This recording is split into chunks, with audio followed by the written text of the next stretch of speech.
تلات أفكار مسمومة بتفكر فيهم وبتدمر بيهم حياتك. الجزء التاني: لازم أكون كامل قبل ما أبدأ. الفكرة دي بتخليك تفضل بتتدرب وتتدرب وخلاص، وعمرك ما بتتحرك ولا بتنفذ، قاعد بتتعلم وبس، وبتستنى دايما اللحظة المثالية عشان تنفذ اللي عمرها ما بتيجي أصلا. تلاقي واحد عايز يفتح قناة يوتيوب مثلا، يفضل سنة يقول لما اجيب مايك احسن، لما اجيب كاميرا، لما ارتب حياتي، وفي الاخر ولا بدأ ولا تنيل على عينه.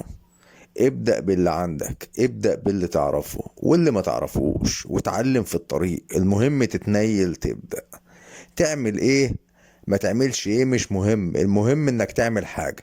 وما تنساش احنا بنتعلم في الطريق زي سواقة العربية كده، بنتعلمها واحنا جواها مش براها، مفيش حاجة نظري. تاني فكرة: انا لازم ارضي الناس كلها، ودي بتخليك تعيش لغيرك مش لنفسك. انا شمعة تحترق من اجل اضاءة حياة الاخرين. ارضي ربنا، هو ده اللي باقيلك يا ابني.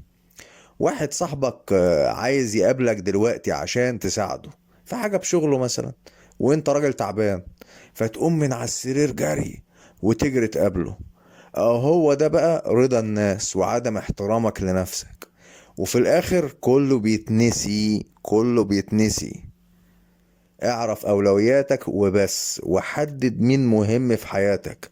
واول واحد مهم في حياتك هو انت وبس، ثم يأتي الاخرون او لا يأتون، مش فارقة يعني. واخر حاجة بقى: ما ينفعش ابدأ من الصفر. كلمة تقتل اي بداية، لان كل الناس بدأت من الصفر اصلا.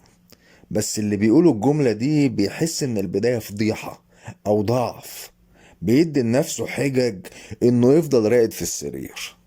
واحد كبير في السن شوية وعايز يتعلم لغة او يغير كارير شغله يعني، يقول مثلا ايه: هبدأ منين؟ هبدأ من دلوقتي، انا خلاص كبرت وعجزت.